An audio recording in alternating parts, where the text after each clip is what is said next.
And hello and welcome everybody. Jamie Saettele here. It is December 8th. Sorry for the late notice yesterday that I was moving it to today. There were two reasons for that. One, I have been somewhat under the weather. I guess I got a cold or something, probably passed along to me from my 2.5-year-old son.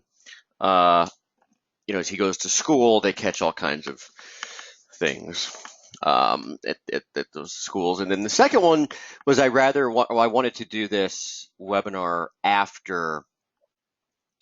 the uh, after the ECB meeting.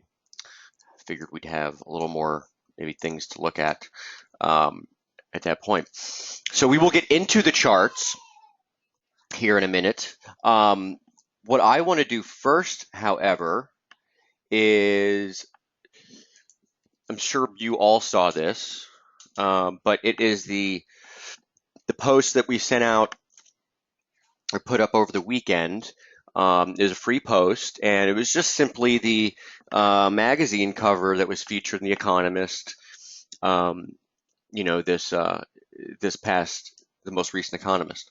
So the imagery of the mighty dollar. I'm sure many of you are aware of the magazine cover indicator, right? Or simply once you get an indicator or an indication of a currency or a market or a financial market or something on the cover of a magazine, you do tend to be very towards the end of that move, and sometimes it's actually to the day, or to the week. It can be quite fascinating, the timing of it.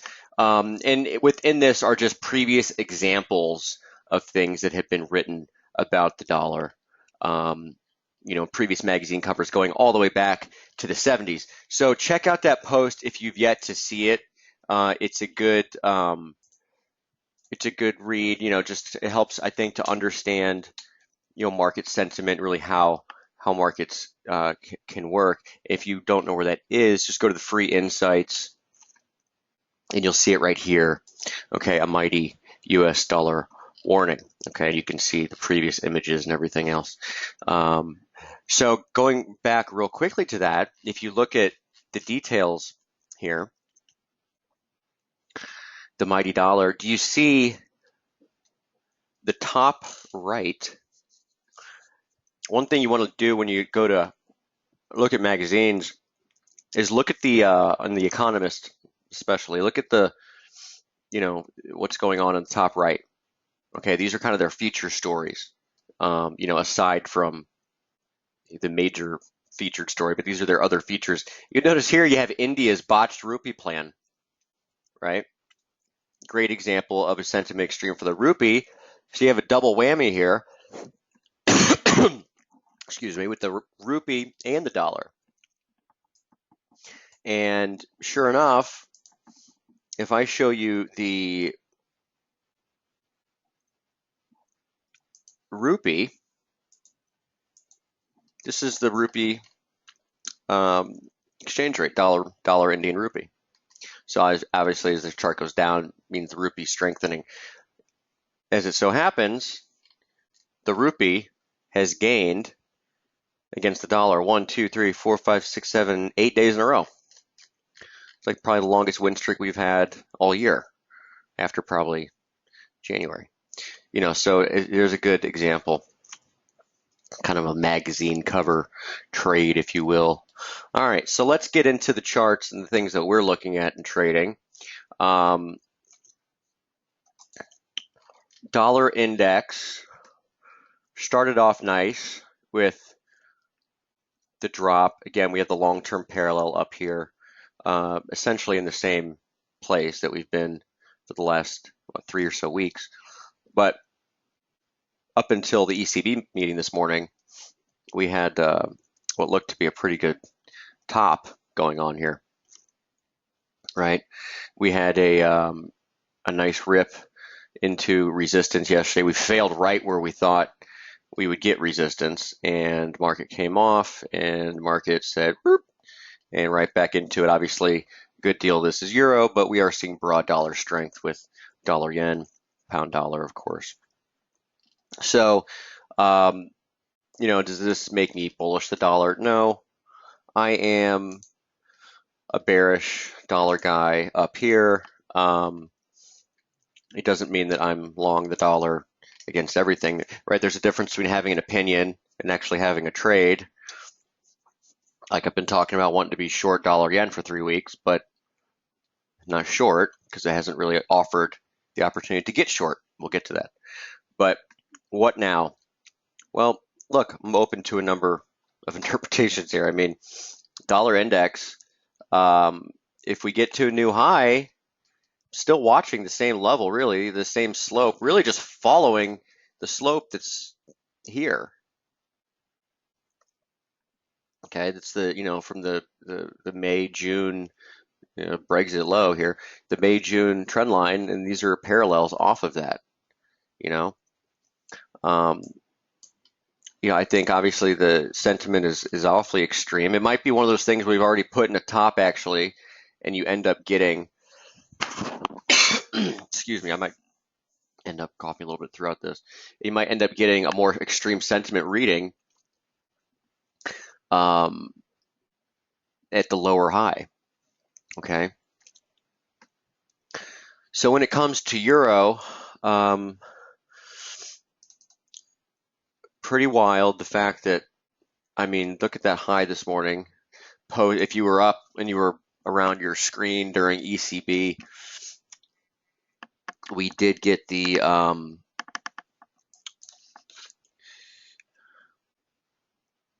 one moment here.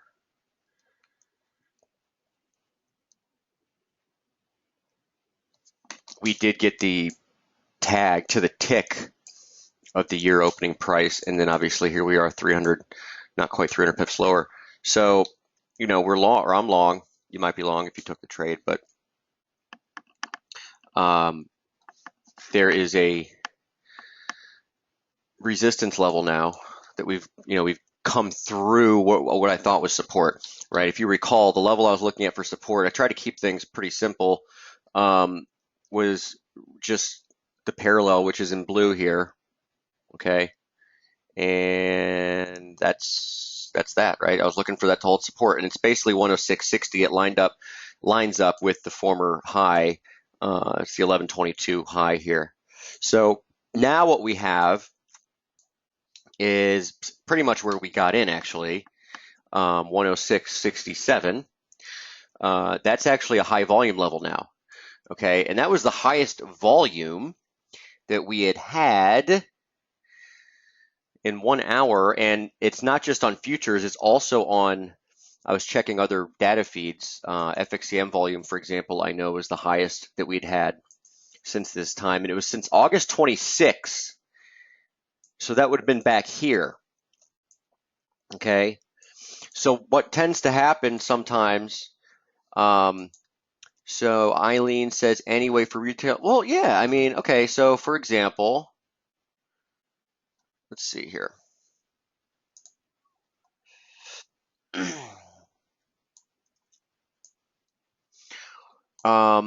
I think FXCM does have a volume indicator. I'm pretty sure they do. You'd have to go check, and I'm sure there's other broker, depending on who you use to trade with, most of them will have maybe an app if they have a charting, their own charting package that will allow you to look at volume. I'm pretty positive, though. I'm pretty sure of that. Anyway, what I want to get at here is that 106.66 then is really kind of it's pretty much the entry is really, to me, is pretty important. This whole thing, believe it or not, this could still be a low, folks. It sounds nuts. And if it were an actual low, this would probably be about the sickest, most diabolical way to make a low that you could possibly make a low. By the way, the median line is if you draw this as the line, the median line is pretty much the high there. But I've seen turns like this before, notably June 2012, you had some really dirty price action where you had spikes like this around all kinds of events that was going on. Um,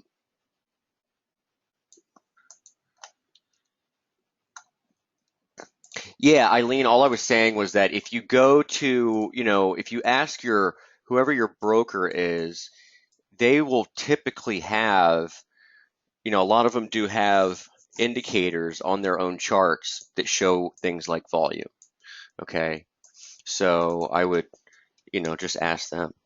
Um, anyway, this could still be a low. We are at this point, we're 106.26, 27. We opened the week at 106.24. Okay. So, in order to be kind of confident, if you will, in the upside for euro, you need to see, I'd like to see a daily finish above the volume level, 106.66. Until that happens, not super confident in the upside, but it's still very much a possibility on my end. Okay, I like the trade. The big. Think of it. It's almost it's like a call option. It seems like, right? He's kind of trying to pick a big turn is like that. You get high payoff potential. With obviously you try to keep the risk minimal, right? But high reward, but without a great deal of risk. I mean, I guess you can make it as risky as you want. But there's also, I think, an important lesson in here as far as the tactics of the trade. And what I mean by that is, look, we had these, some pretty crazy things go on the last week in Euro, right? We were lucky enough to actually buy it right here. Okay, held it into the weekend. Italian referendum sent us to new lows, rocketed all the way back up from 105 to almost 109. And then here we are in ECB a couple hours after, and we're essentially unchanged. I mean, this is all one big mess. But the tactics of the trade are, let the market try to change its behavior, rally, okay, and then get in when you can on the, try to what you think might be support. We did that over here. Trade ended up not working. It was a scratch, but we did that. Same thing here. You see this morning, I know that there's people out there that saw it and they saw, oh man, dude's looking for a bigger turn. I'm going to freaking go in here and start buying it as we're spiking into resistance, right? That's a total amateur move, and people do that, and that's how you end up getting killed, right? You don't chase. I hate, it's easy to say, but it's also sometimes it's very hard to not chase because you have this in your mind that you're going to have a bigger turn in the market, and all of a sudden you see ECB come out and Draghi says something, whatever. First move's up. First move, as we know, is oftentimes usually wrong anyway.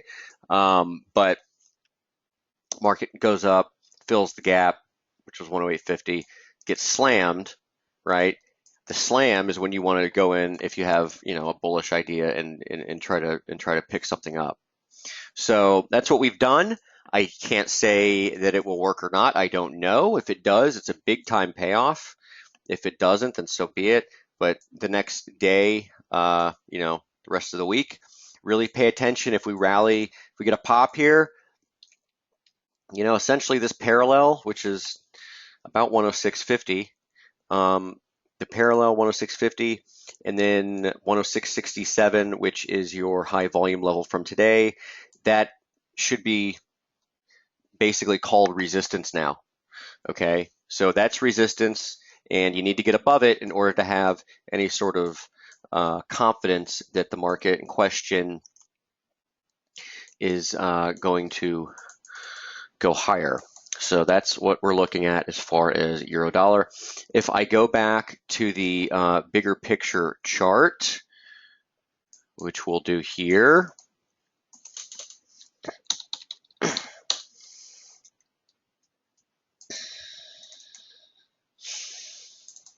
for crying out loud, I haven't even seen this.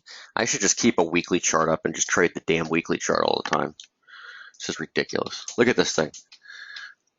Remember this? We talked about this last week.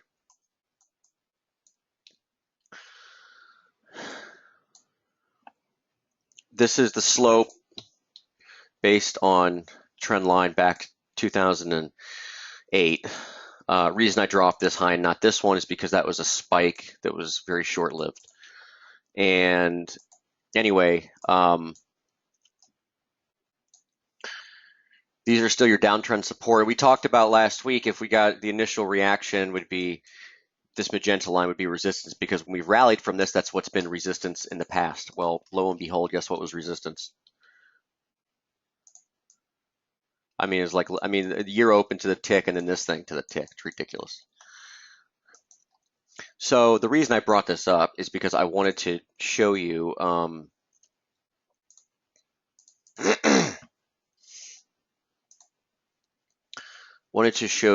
if we do go to new lows, okay, then still watch this parallel, which at this point is actually about 104. So it's actually below the March 2015 low, okay?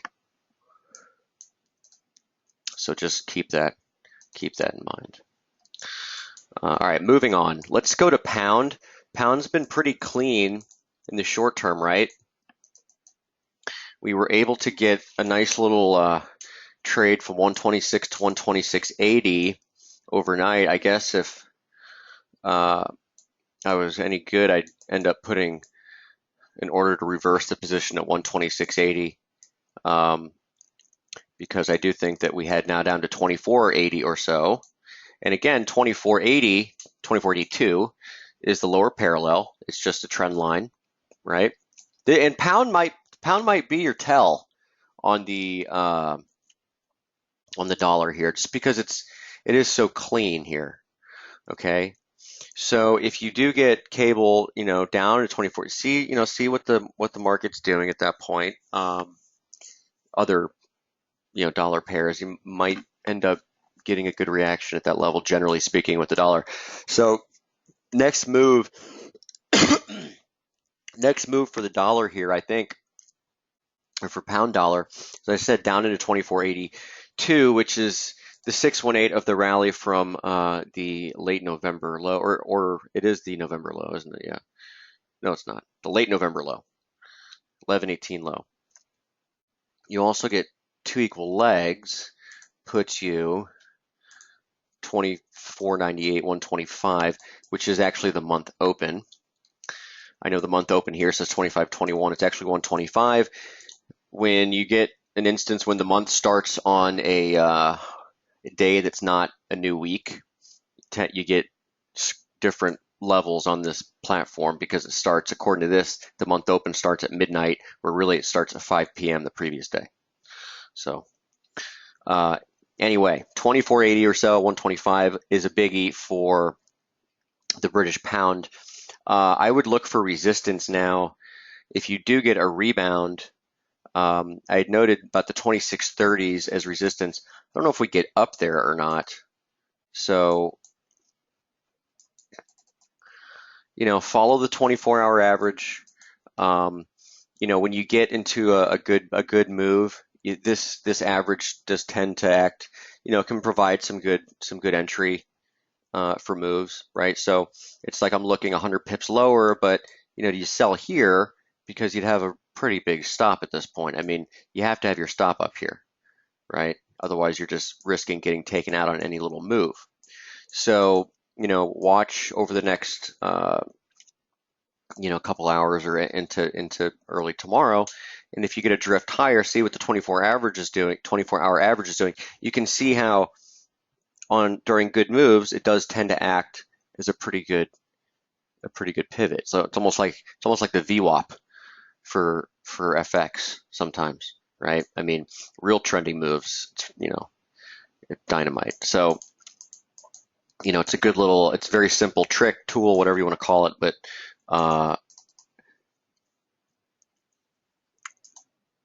yeah, Eileen, you can do it with market scope. Just put in a moving average and and make it on an hourly chart, and make it 24, and you'll be good. So cable's one that I would watch very closely, because the market, the levels and even patterns seem awfully clean, right? So there's my kind of my tip there for cables to watch that 2480 support and looking to sell any sort of drift, kind of back into a 26 handle or above. Um, I'll get to yen and stuff in a minute, but what about Aussie? So like what the hell is happening here? So we are long from pretty close to current level, 74 49 right now. It's actually where we opened the week, and we're long at 74.60.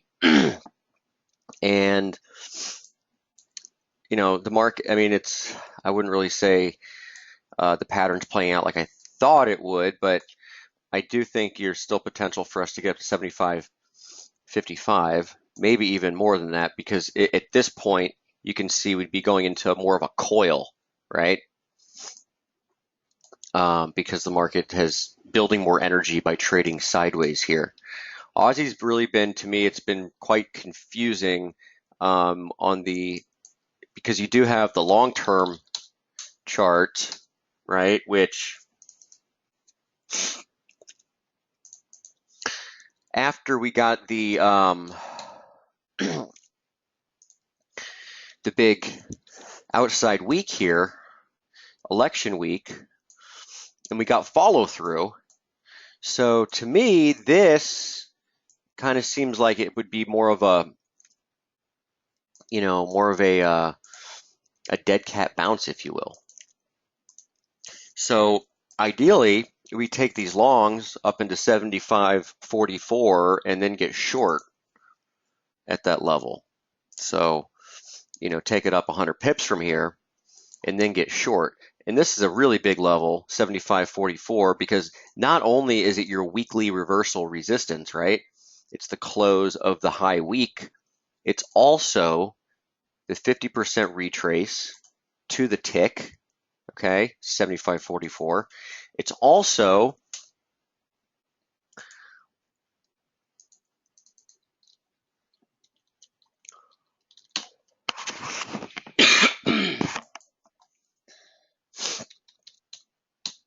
it's also high volume week. Okay, so that was the most volume that we had in 1 week since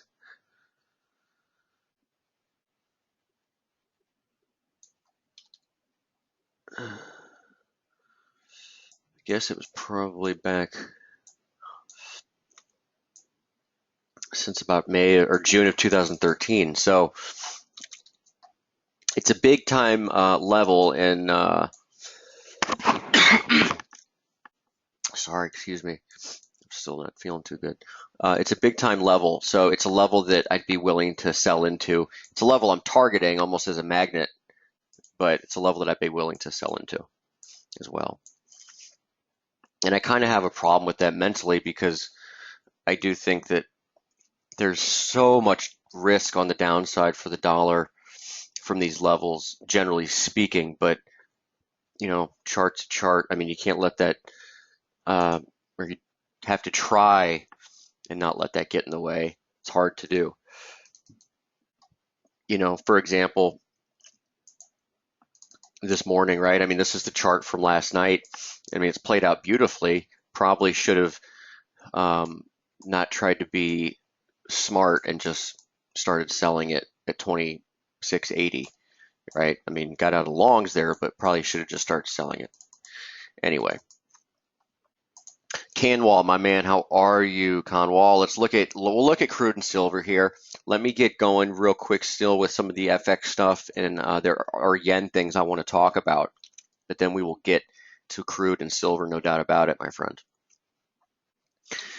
So what about Kiwi? Kiwi actually doesn't look that bad in the near term. And Amir asking Dow, you got it, my friend. We'll take a look. So Kiwi,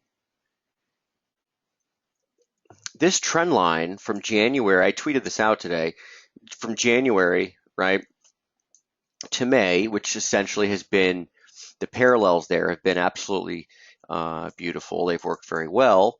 So I would just kind of stick with these parallels. Like, the next, for example, the next level on this parallel, like this is the parallel, and you can just zoom up close on a 4-hour chart, and you can see how important this parallel is to the market. I mean, you broke below, it was resistance, right? It's resistance again, although not that precise. It was precise resistance on 12.2 and 12.6. So I guess that was Friday and then 2 days ago. And then today it's acting as support again. So to me, this actually is a near-term positive, okay, in the Kiwi exchange rate. So I would be looking towards 2 equal legs here at least, which is 72.40, and maybe a little bit higher, because that's where the channel at this point comes in a little higher, right? Short-term channel support, or channel resistance, excuse me, not support. Channel resistance would come in a little higher. So, Kiwi actually doesn't look all that terrible. I do think there'll be a really good short in Kiwi once everyone gets totally sick of this thing. 72.37 is also 618. There will be a good short in this thing at some point. But pay attention to the 72.40 region in Kiwi, okay? If we also take a look at it this way, the parallel here, essentially your 25 line, okay? That level could end up being resistance along with the channel, along with weekly reversal resistance, the close of the high week, which is 73.20. And that could happen, at some point over the next, week plus. So Kiwi and Aussie, to me, look like they have maybe a little room to juice a little higher. And then, and then there's the opportunity to look for a top of some sort, okay? With Aussie, it looks like 75.44. And with Kiwi, 72.40, but maybe higher. Kiwi does have a tendency, it seems, to kind of really, really stretch, and kind of really go to the extremes, right? So that's what I'll be looking for there. And who knows, maybe Aussie Kiwi will at some point end up turning higher once Kiwi finds real good resistance. All right, finally dollar CAD, and then we'll do yen stuff and other markets. Okay, so dollar CAD, we are at a support region here,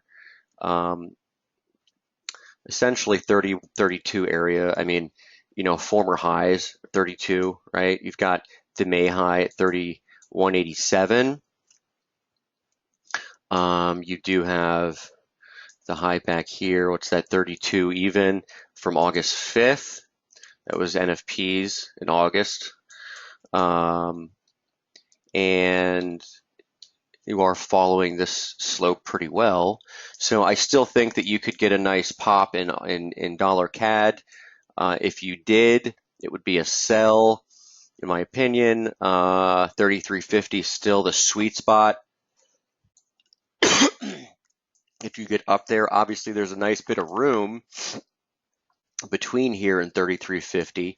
So if you are able to get, the market, see the median line here of the short-term median line, right?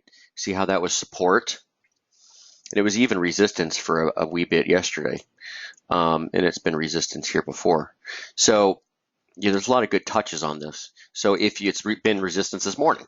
So if you get through here, okay, if dollar CAD gets through here, then yeah, look to buy short-term on the median line, because that would be support at that point.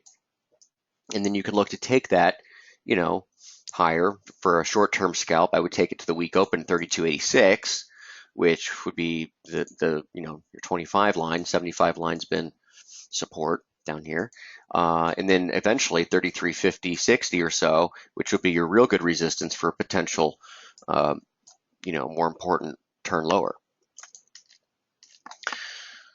Okay, so there's kind of the majors there. Let's take a look at dollar yen.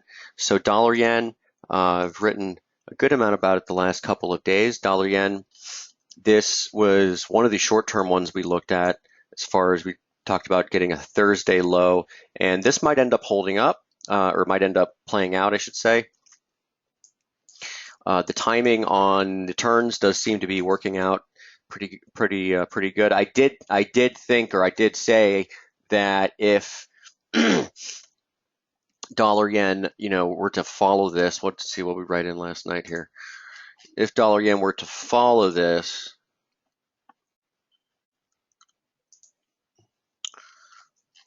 talked about getting a drop. If this is correct, the drop carries in the median line near 1245, and then you get the rip higher. As we didn't get to 1245. Low is 1313, so we didn't get that. But the timing does seem to be good on the turns. So if we go to new high, the level I'm looking at is 1550, right? If not, if tomorrow passes, right, and we have rolled over in concert with this September, 2014 instance, then yeah, then let's start putting on the shorts, okay? And I can only imagine how quick and how sharp a turn lower in dollar yen could be with where the equity markets are, the so-called, risk trades or carry trade or whatever you want to call it is at this point. This is the area we're comparing to, right? You really had that acceleration back in September of 2014, right? We had been going up for a while, although not nearly as sharp as now. The current move is much sharper, much steeper, much quicker, okay? But the comparison really starts with the big breakout that we had last Friday on the fix on the 30th, on November 30th. It really lines up with what you had back on 9/17, and then the market dipped, kind of tested high, went to new highs in this case, and then you started to roll over. So let's see if that starts to play out.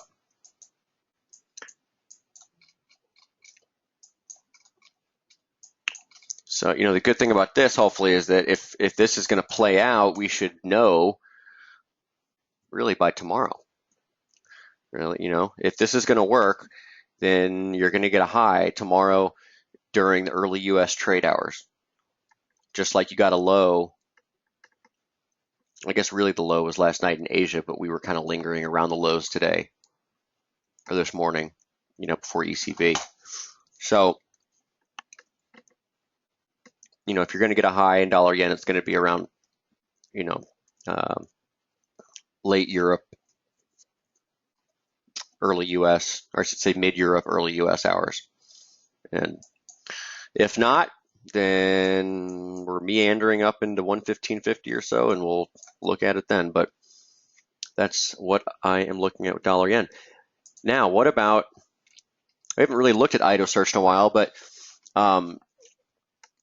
markets were so quiet for so much of this, for a good portion of this year, that there wasn't a whole lot really to look at for IDO. When the markets get a little more loud and start to make some noise, that's when you start to see good things to look at on IDO.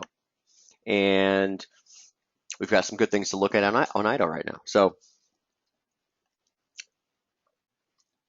if we look at 1 month, and I like to look at the 1 month stuff,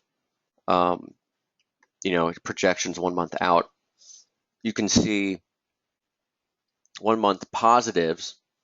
Euro Aussie's one, Aussie Kiwi is one, incidentally. Kind of odd that they're both there, but they are. The thing that sticks out to me, though, is the negative 1 month forecasts. You can see just about every yen cross is up there. Aussie yen is number 2, and it's a big one.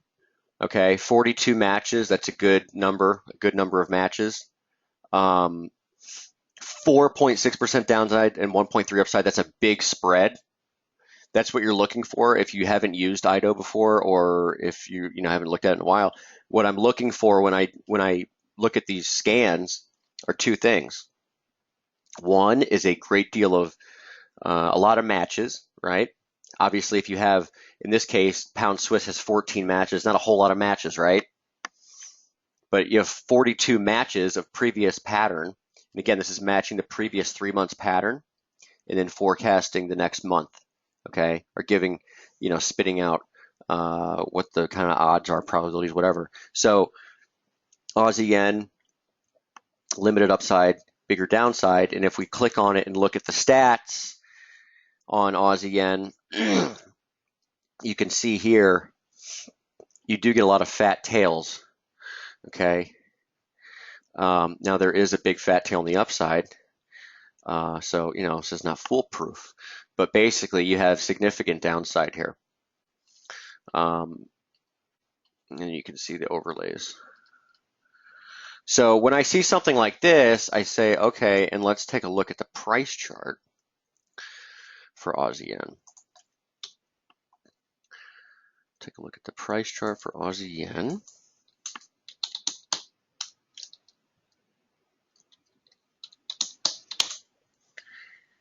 Okay, here's a weekly chart.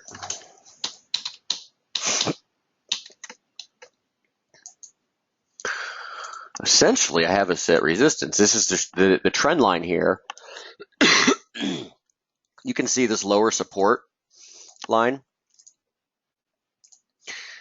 This is going to be the level that really is for support, but that's 400 pips lower than where you are right now.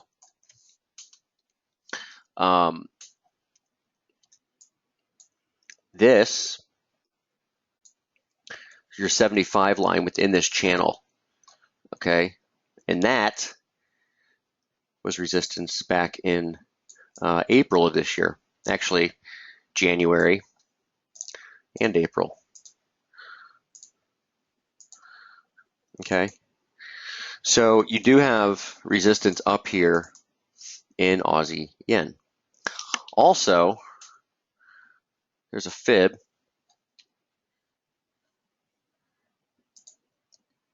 The entire decline from 2013, we're at the 38.2. It's 84.95, we're at 85, okay? So, Aussie yen, big downside. So this is definitely one that's kind of on the watch list, but it's so is just kind of short dollar yen, right? So it's, for all I know, I could end up being, if things play out like I would like them to, we'd end up being short dollar yen with that analog from that's we're following from September of 2014, and we would end up getting triggered on a Aussie dollar long position at 75.44 on the target, and then end up getting flipping up there and getting short, which essentially would put you short Aussie yen, right? You'd be short Aussie dollar and short Aussie yen. But if you wanted to trade this on its own,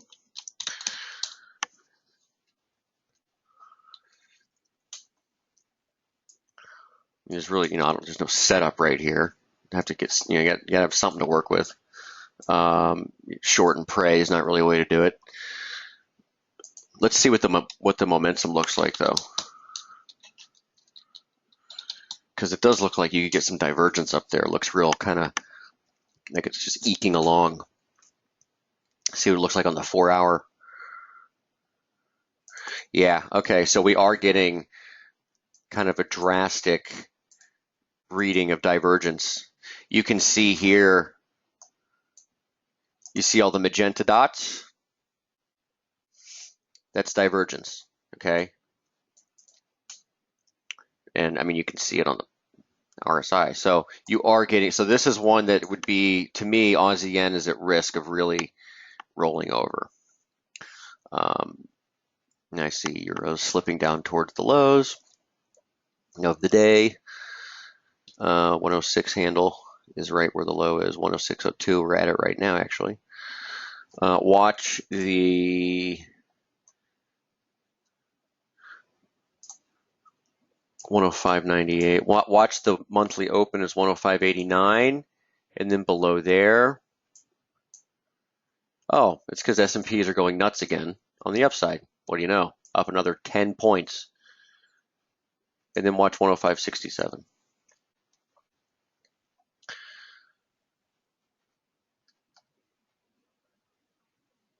Europe closes and the S&Ps just go nuts through the roof. It's pretty crazy what's going on right now. This is not going to end well. All right, going back to the chart we were looking at.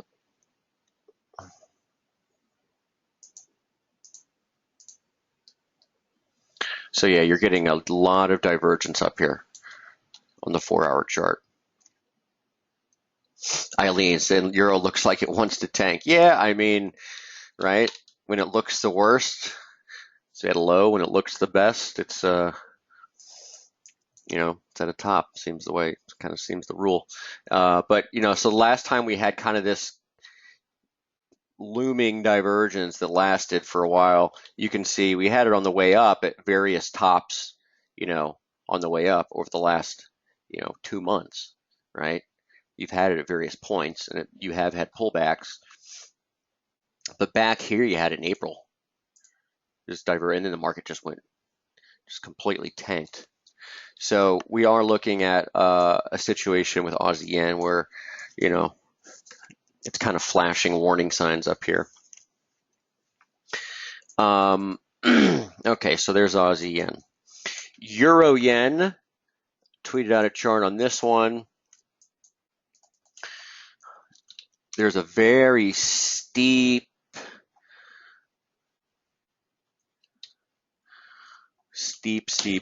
fork here.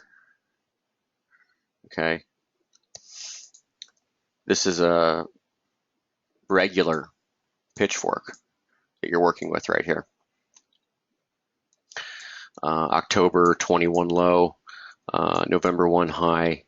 I'm using the November 4th low, and you can see that all the supports that you've hit there, and that support actually comes in at 120.82. It's literally the weekly open is right at that level. So you're coming into a decent support or a big, I should say, a big level. I don't know if it's going to be supported again or not, but it's a level that if you're still, I would expect to see a bounce there, put it that way, for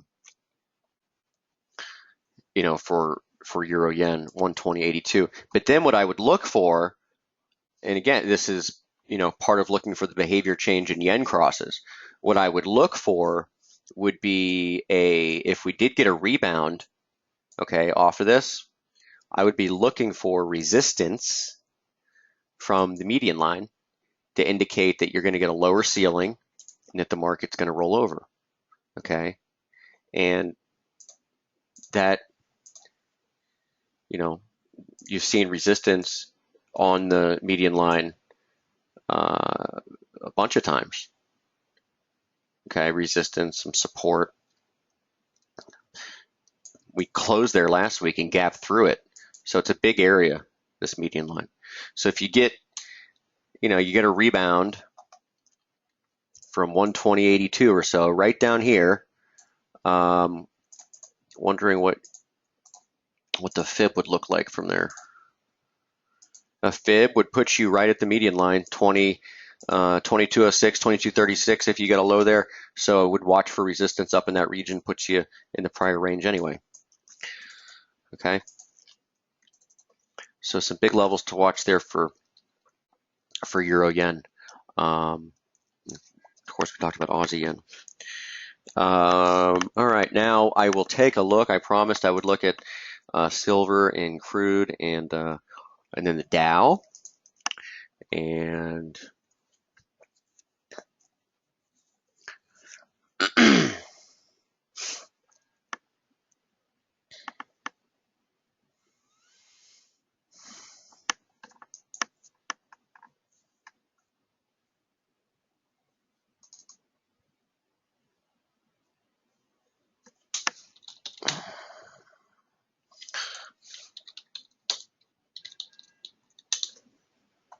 okay, so silver. I think we looked at the same one last week, actually. Yeah, this chart's working out pretty well. we did get the rebound. At the time, I wasn't sure if we'd get a rebound or not. I thought maybe we could go right to support, but we got a rebound. And what you have here is resistance. I mean, it's, you know, we're at it now. So you're using the fork. And I don't like drawing off these spikes, but hey, it does seem to be working out pretty well. The December 2014 low, May 2015 high, and then the December 2015 low. So we're getting to that point where we've got December. In fact, 14, 15, 16. Let's see where the cycle comes in on that.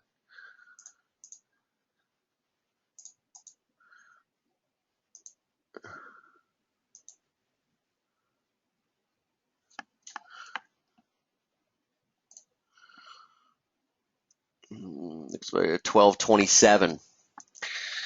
So we might be going for a low or something, maybe in silver coming up in a couple weeks.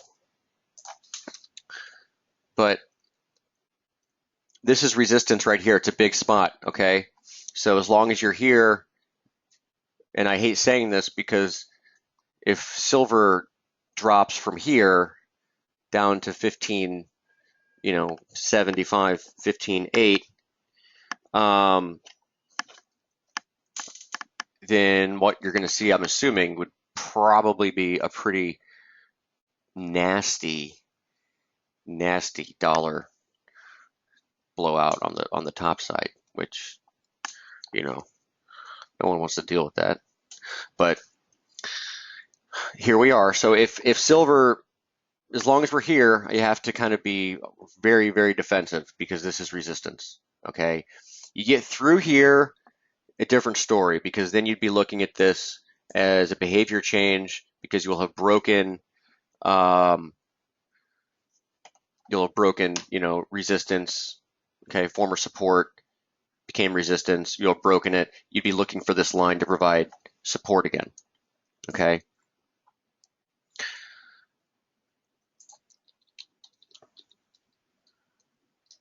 Let me look at gold. So gold just looks like crap.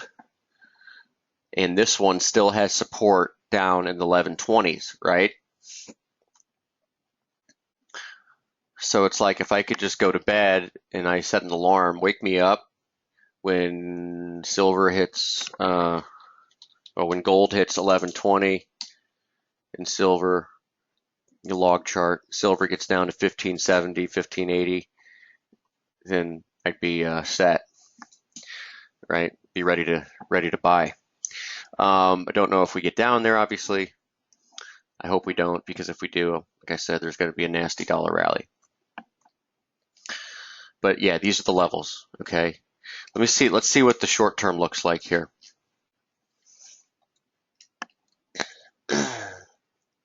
Yeah, I mean, you can see how well this is acting.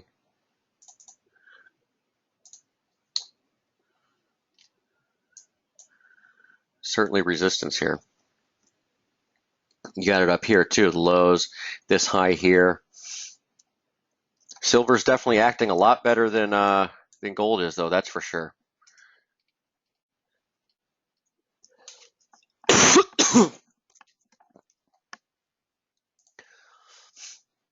Take a look at the momentum on this. The futures chart, silver.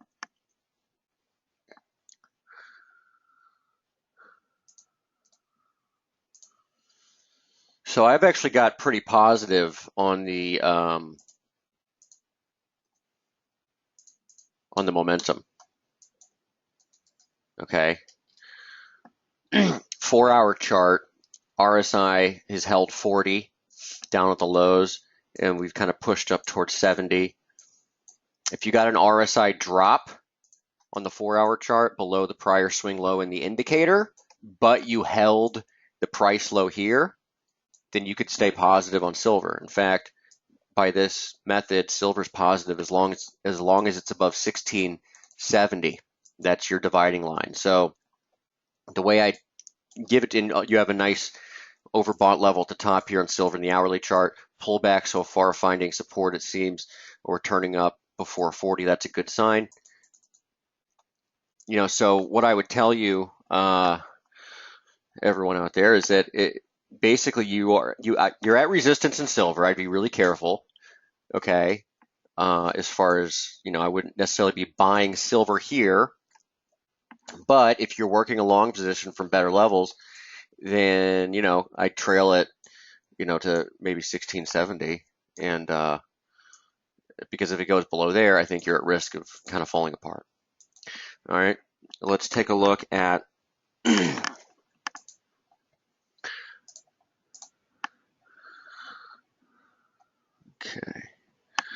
Take a look at crude is what you wanted to look at.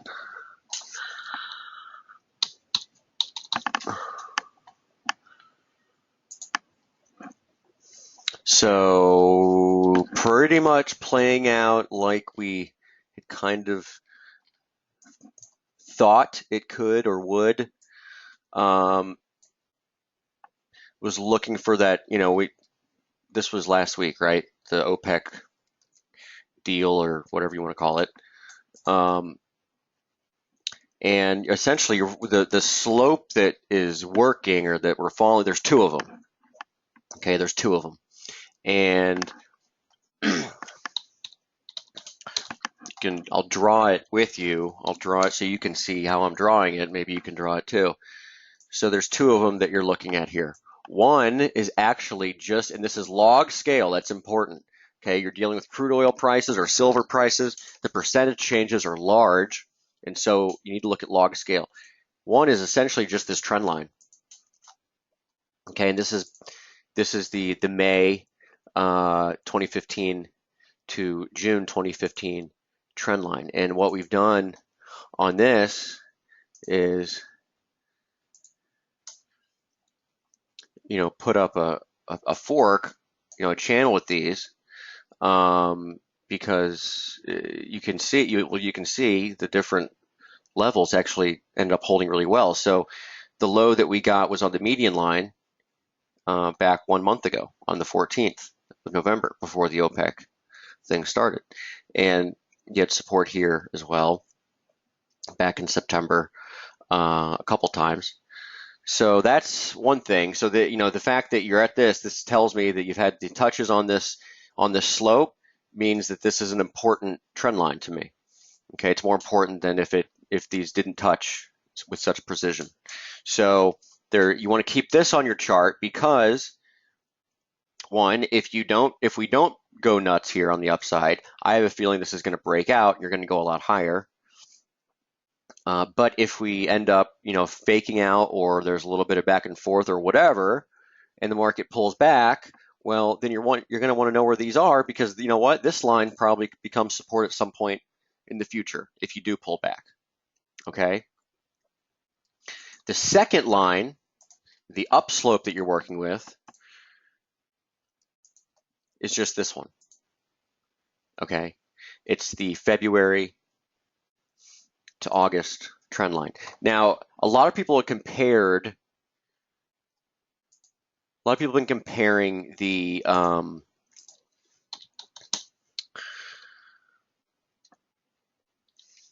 rally from this year.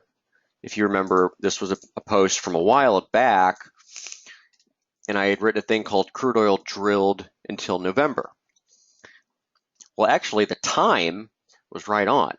I thought we'd bottomed down here in the 30s, but we didn't. We bottomed higher. So to me, this is done. And we're going a lot higher, okay? But a lot of people are comparing this with the scenario way back here from the 90s. Okay, I actually think that is correct. We are seeing a little bit of different, back then you ended up getting your secondary low was a little more, a little more textbook, if you will. You got kind of this deeper low right here. And now we're getting a higher low. And back then you actually also had a much cleaner bullish structure to work with. So if, like, for example, if I go back and draw a pitchfork with the lows that you had at the time, okay, you can see how that worked out, right? You had this movement, it's textbook, right? You had the move higher, median line was support, you went higher, you were making higher floors, 75 line was support on the way up, okay? We don't have that right now because, I mean, we just don't. It's not as clean a structure. So kind of have to get a bit more creative. So you have to ask yourself, where's the slope on this? You know, where's the angle of influence? And I am thinking that it's probably this because we've kind of turned down from it as well. Okay. So what you do here is draw this, but as a trend line, not as a fork, but as a trend line, also known as modified Schiff. And I like that because you have touches here and here. So if you break out, this line becomes, which crosses through the resistance here from October, that becomes the level that you're looking at as a target or resistance. Okay.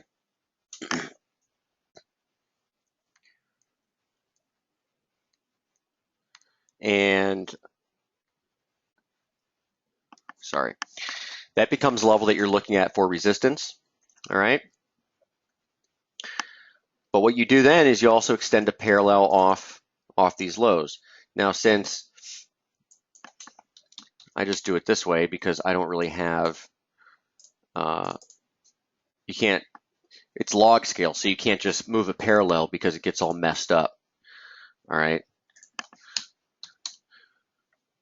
So you can see here, you extend a parallel that goes through these levels here, which was support or resistance, resistance, resistance, resistance. So that's why I was looking for basically this, this 49 region, which was so, perfect as far as horizontal levels are concerned. And then this guy right here that's cut through. So you could still revisit 49. That would be the ideal spot. Look for 49 support and then take it higher. And the next move, once you get above this line, okay, then this becomes your support line. Okay, it was support before. It's going to be support again, in my opinion. It's definitely what to watch for, that's for sure. So if you get above here,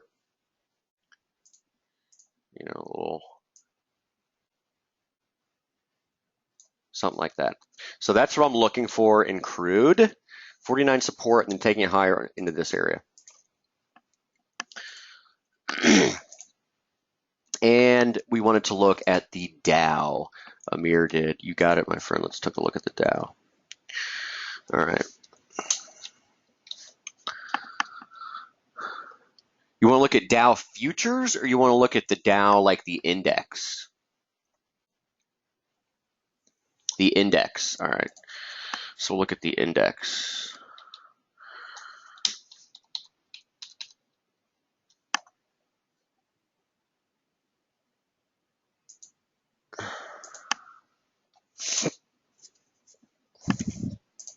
Well, I've actually got it over here anyway. Let's see.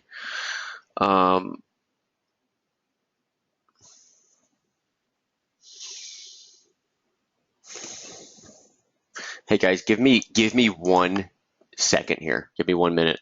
Let me pull something up. Just hold on tight for 1 sec.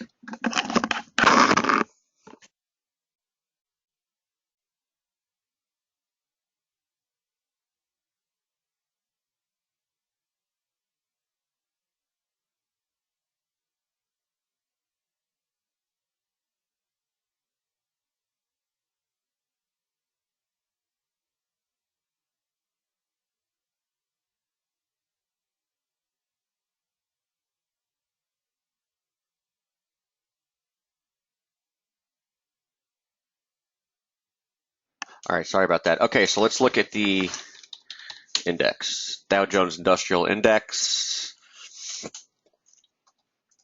Holy moly. So essentially on the monthly chart here, I don't have anything because we've gone through everything on this. So we're going to go to the weekly chart and see if we've got anything to work with there. The only thing to work with here is going to be based on the trend line that goes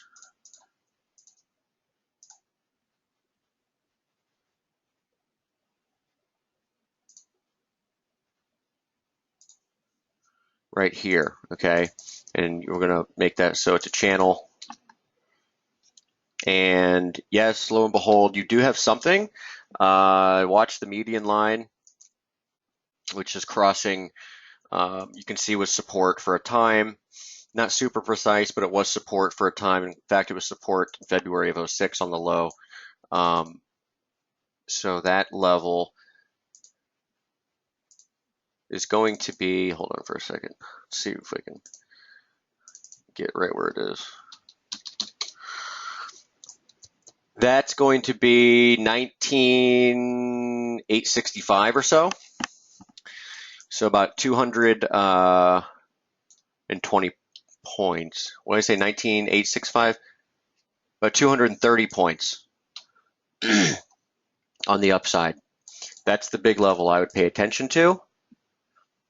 I do believe that we hold and we go lower because we ended up breaking down through here, right? So that eventually is going to be, kind of a lower floor. We've already gone through the 1618 relationship of the entire decline into 2009, pretty wild.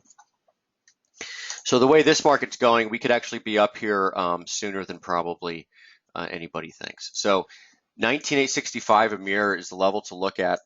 Write it down on the weekly chart. It's against the median line from the channel. It goes back to the 2009 low. If we take a look at, see if we can do anything on the daily chart.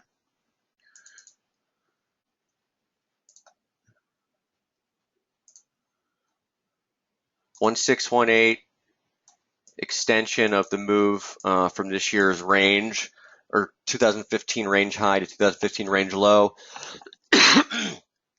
Excuse me, is 2193. So that's higher than the level that I'm looking at.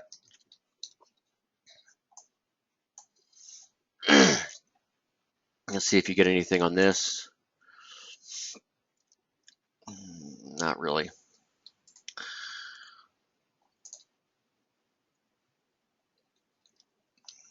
There is a method. So this here, the fact that you've gone through what would be termed your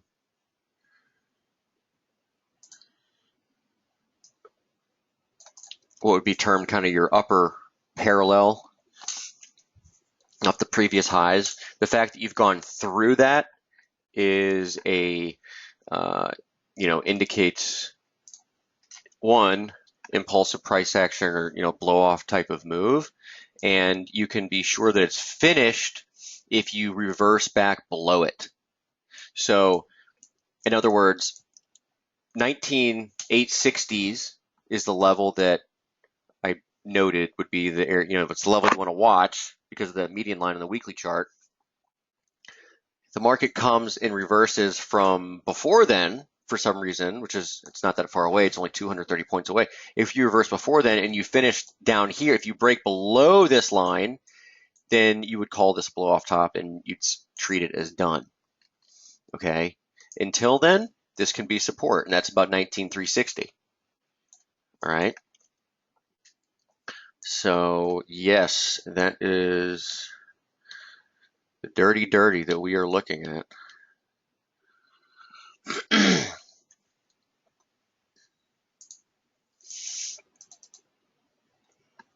But yeah, this is the most interesting thing on the Dow to look at, is that median line. Okay.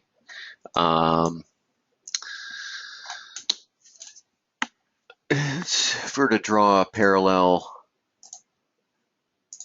back here, I'll do this, and then I gotta run.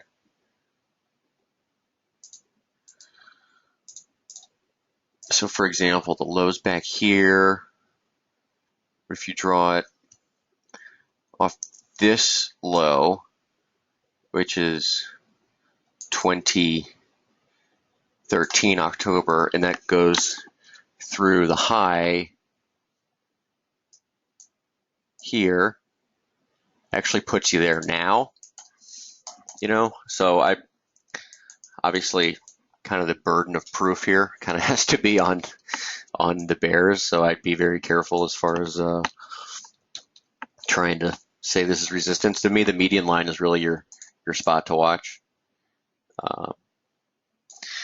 for the Dow. If you look at the index, the S&P index, we're actually at similar structure, but we're actually at the top. We're already at the top of that channel, right? So we're already up here. So haven't spent a whole lot of time above there. This was all kind of the blow off. All right, so yeah, risky situation area, whatever you want to call it. So watch the level, Amir and everyone else in the Dow, say 19.86s, I think. All right. Okay, so hope you enjoyed it. I'm going to wrap it up here. I got to run. Eileen, thank you very much. I hope you enjoy the rest of your week as well. Everyone have a great weekend, and I'll get this up and archived, and I'll have the post out later tonight as always. All right, take care. Bye.